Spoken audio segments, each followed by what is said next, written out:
Hey everyone, welcome to Financial Revelations. I'm your host, David Szafranski, and I come to you on a Wednesday today. A little bit unusual, but it'll probably be posted on Thursday, I suppose, to keep things normal, although there's nothing normal about us.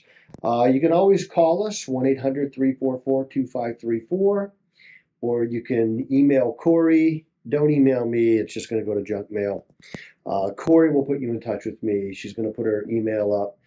And you can go to, I wrote a book. The book is called The Sin of Retirement. If I must say, it's a great book.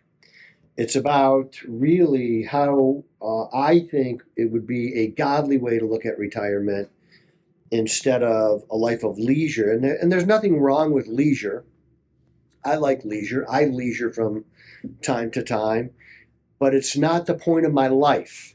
And I think the way that financial firms, big financial firms, you see them on TV, they sell a version of retirement that looks like you do nothing except golf and walk the beach and play pinochle or whatever old people do today. I don't know. I'm fighting old age like crazy. I don't want to. I do think that getting old is, I understand that people's bodies wear out and they get arthritis and joint replacements and things like that. And I'm not, there's nothing we can do about that.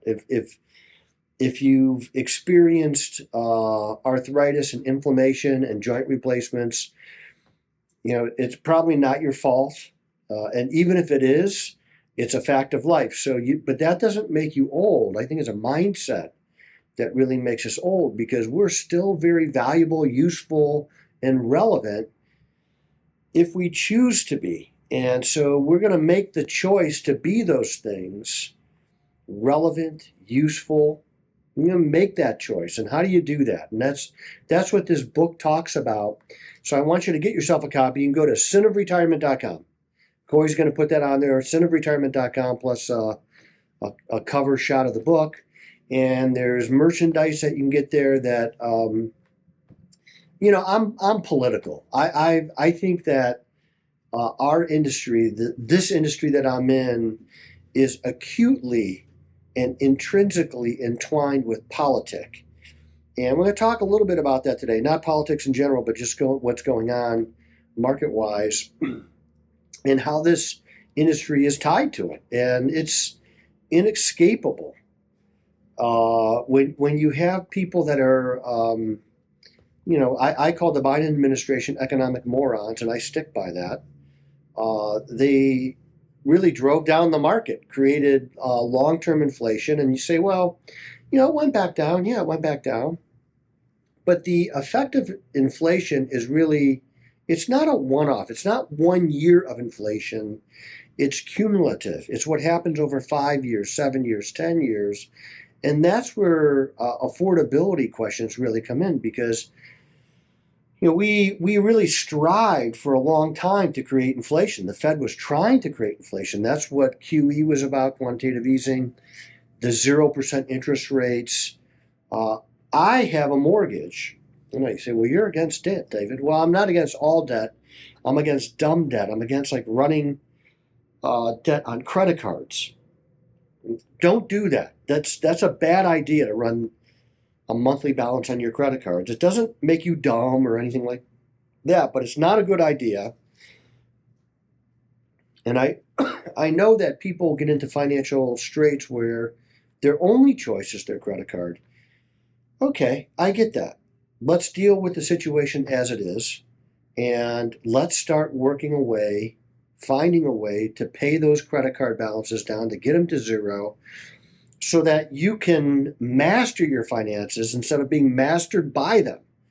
And when you're running credit card debt, you are a slave to the credit card companies. I mean, there's no way around it. We're talking about 20% interest plus. 20% interest. 20%. How could that be a good idea in anybody's world? It's not. So I don't want you to do that. If you've done that, if you've made that mistake, okay, look, it's going to do no good to beat yourself up about it. It's already happened. So just stop it. Shake yourself out of whatever you're in right now and let's get to work on it. And even, a little bit of sacrifice to get those credit card debts paid down is a good idea. So, yeah, I have a mortgage, and I think house debt is one of those debts where in a normal market, it's an appreciating debt. It makes sense. Car debt. Well, a lot of people take out car loans. I have a car loan right now at 0.9%. To me, that makes sense because I know I could beat 0.9% basically in my sleep. I could do that in a coma. You would do it in your sleep. I could do it in a coma. I may induce a coma just to prove to you that I could beat it in a coma. But a car is not an appreciating debt. Every time you you don't turn a key anymore, which I love. Every time you hit the start button, you're depreciating that asset. And so how do you manage car debt effectively? One, you could buy used cars. You could buy cars that have the depreciation out of them. And a lot of people do that. You could pay cash for them. You could save and pay cash. A lot of people do that too. But the number one thing to do is don't buy cars you don't need. It doesn't, if you're a family of 5 and you've got little kids with car seats, a Corvette is not really a good purchase for you. So we have to be realistic. Do you want a Corvette? Yeah. Why? I want like 5 Ferraris, but my wife won't let me do it. And I could sneak one Ferrari by her if it was red, because my current sports car is red. But if I showed up with 3 Ferraris, she's going to know. And I would be in big trouble. So I don't want to buy more than what I need. The same thing with a house.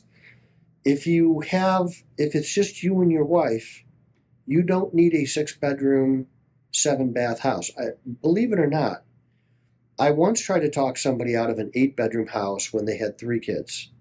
And the reason was they always wanted a big house. Like, okay, guys, let's slow our roll and pump the brakes hard on this one because you're buying an asset that you do not need. I mean, you can't even use all those toilets. Who's going to clean them? An 8-bed. I didn't even know. Like, I know that they build 8-bedroom houses.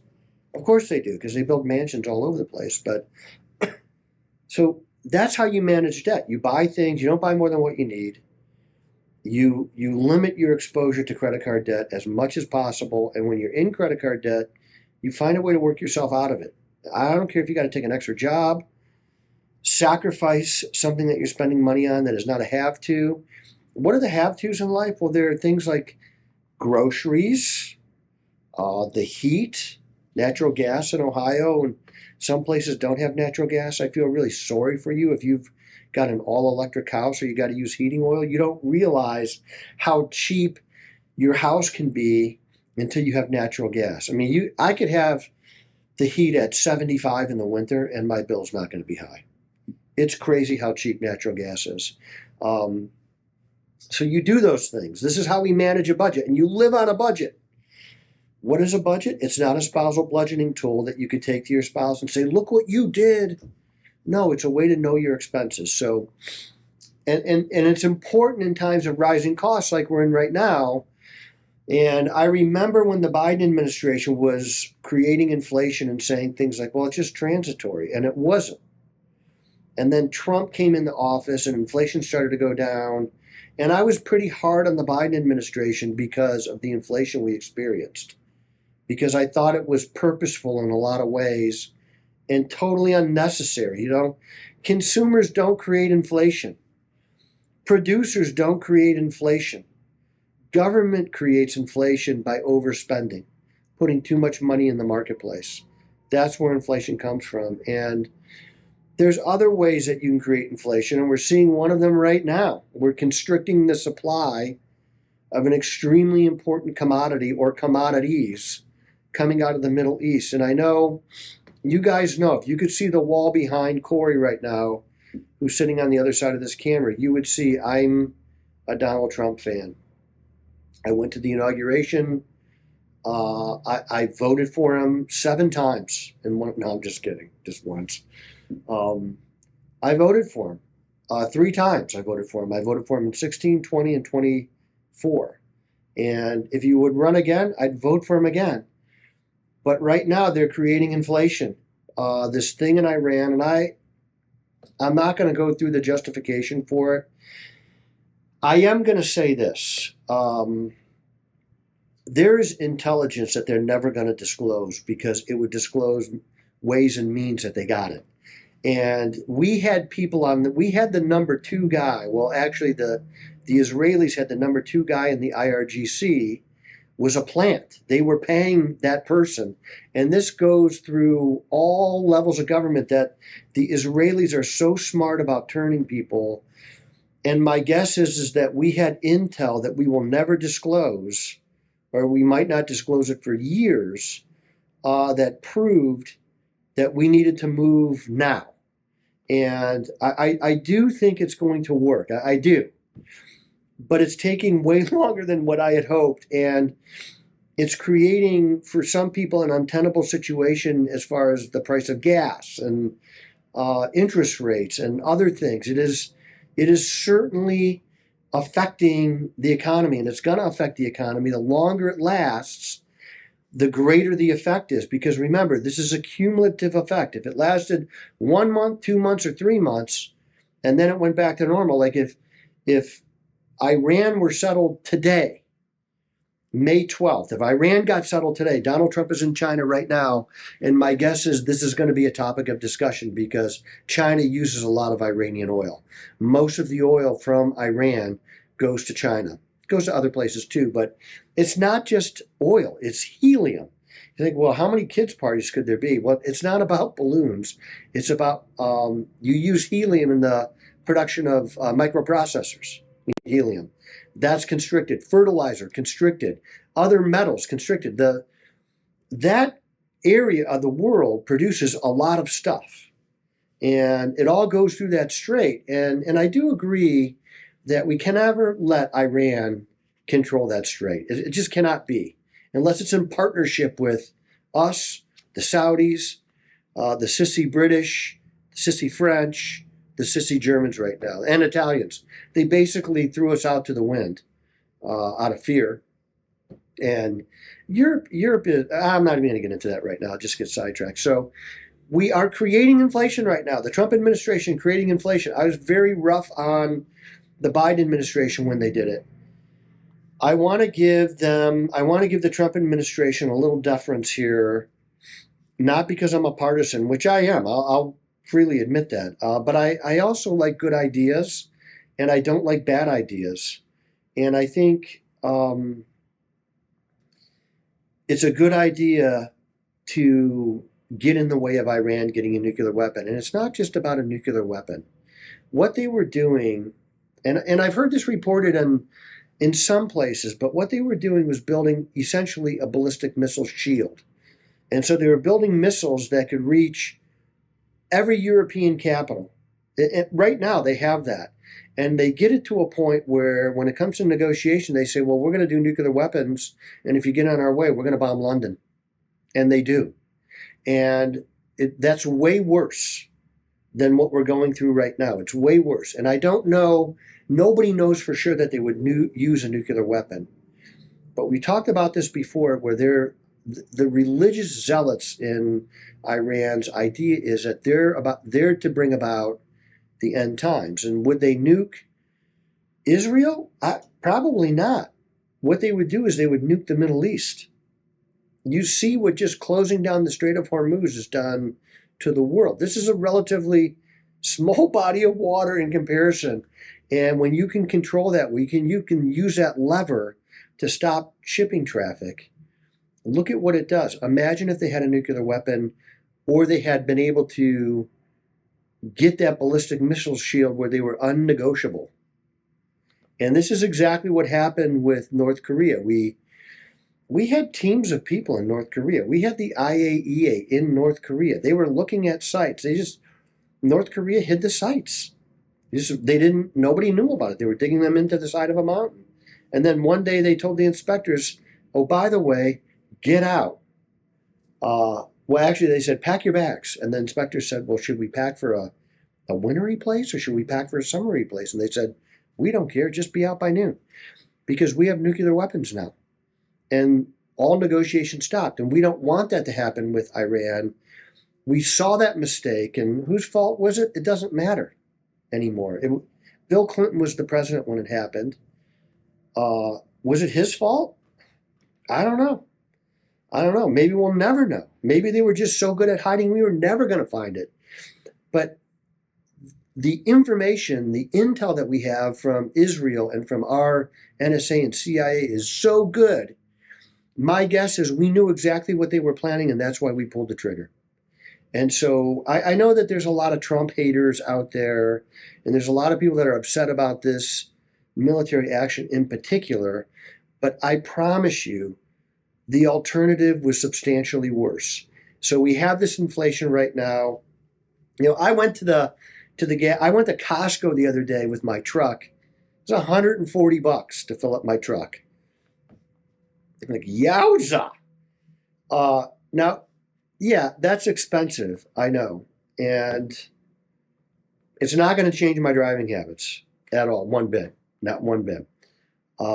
Because I can afford it, but I don't want to afford it. I really like $2.40 gas.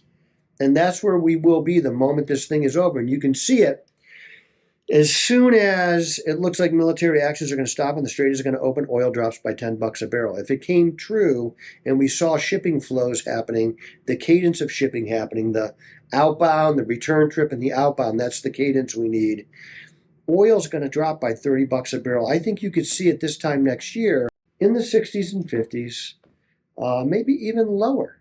We are the number one producer of oil right now in the world. If there was some resolution in Ukraine and we could get, I don't understand Ukraine, why it's taking so long. I don't understand. Russia feels like Vladimir Putin took it personally when the USSR broke up and all these satellite countries that were part of the Steel Curtain, the Iron Curtain, kind of went on their own way, Ukraine being one of them. And Vladimir Putin wants to put that back together. Well, that's not going to happen. It's just not going to happen. Poland's not going to be part of that. Ukraine is not going to be part of that. These countries are going to fight to the death.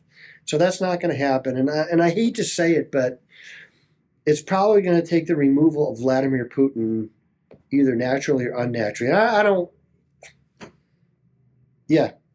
That's what it's going to take. It's going to take the removal of Putin because they have lost and they have killed and injured in Russia since Ukraine started. Over 1 million people have been killed or injured. Like not just like, oh, I hurt my elbow. No, I'm missing my elbow. My elbow's gone. My legs are gone. Or they're dead. And we've seen this drone warfare and all these things. It's changed the scale of the battlefield. But once those things now there's always going to be some kind of world conflict. But these are big ones. And when they're done, if it was just Iran, you're going to see oil go back way down.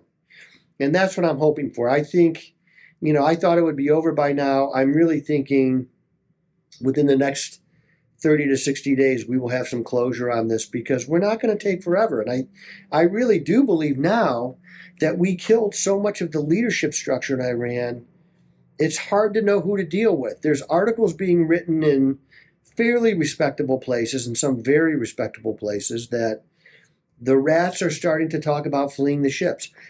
What does that mean? They're going to go to Russia or China. They can't go to Cuba anymore. We're about to be there. They can't go to Venezuela, not welcome. And so they've got really two places where they could go. And they're not going to go to North Korea. Nobody wants to go to North Korea. But Russia would be a viable place. China would be a viable place for them. And that's where the leadership is going to go. That's the talk right now. And I imagine that's coming from intel that we have. We're listening to their phone calls. We're reading their texts, emails, and whatever signal intelligence they have. We're inside of it. That's how we knew to go. And so I'm all for the action in Iran, and I'm all for ending it quickly. Quite frankly, I would resume bombing Iran right now, and I would take out their toll booth island. I would tell all the ships there, look, if you'd like to be on the bottom of the ocean, stay right where you're at. If you'd like to not be on the bottom of the ocean, still floating with operating systems, move out to the strait someplace, far away from that little toll booth island, because it's about to be rubble. And then I would do it. And I think that's what is going to come to. I just don't think that there's enough of a leadership structure there that can hold a negotiation against the competing factions. Because, what we did is when we killed everybody, we created a power vacuum. And that's good because we killed the people that are trying to kill us. But there's got to be something in its place. There's got to be somebody who could sign off on the paychecks. Well, who is that person? I don't know if we know who it is. I think that's why it's taking so long, and I think that's why we've been so patient. But to be honest, my patience is running out. And we've dealt enough with this. And I know it's only been, 65 or 70 days, maybe not even that long. It's not been that long. And I want to be patient, but my patience is running thin. And I'd like Trump to act. Now, it's kind of in his nature to do something while he's overseas. He's done this before. So don't be surprised if there is no breakthrough with China, because China has influence on Iran, and a lot of it. But if there is no influence peddling that's going to be done by China, I wouldn't be surprised if bombing starts when Trump is in the air on his way back home. He's only going to be there for 3 days. And that would be his style. So I think something is going to happen within the next 5 days, and it's going to be big either way. Now, the fall of Iran is beneficial to us in other ways too, not just the free flow of oil and material and things like that, precious metals, rare earths, which aren't really rare. They're just rare. They're just small concentrations. You can get them. You just got to get them in. You got to move a lot of earth to get them. That's why they're considered rare. But once that happens, if that does happen, you're going to see the market unload like a spring to the upside. And that's why I want you to be there. We haven't changed our investment thesis yet. It's still growth oriented, still higher into the end of the year. I still like the stocks that we love are the stocks that we love. We're adding things to it, like some rare earth things and a few other things.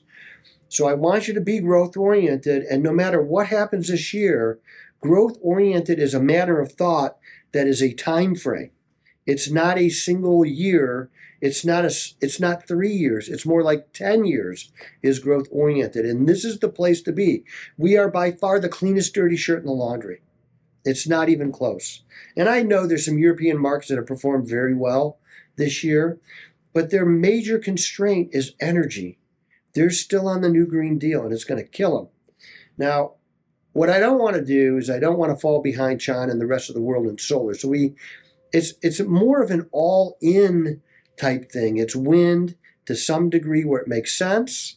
In some places it does make sense. It's solar. It could be EVs. And I'm reading a lot about EV breakthroughs. But until that happens, drive a gas-powered car just so you can take a trip and not have to. My buddy Jerry, I'm pretty sure he doesn't listen to this podcast, so I can tell you this story. Jerry lived in Kentucky, and he worked with people like me, and he'd come up here, and I knew Jerry for years. And one time he walked into my office, and I'm like, Jerry, are you sick? What is your head's like the size of 3 basketballs?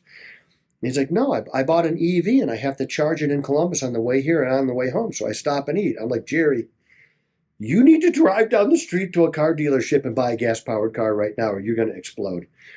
It's just not realistic.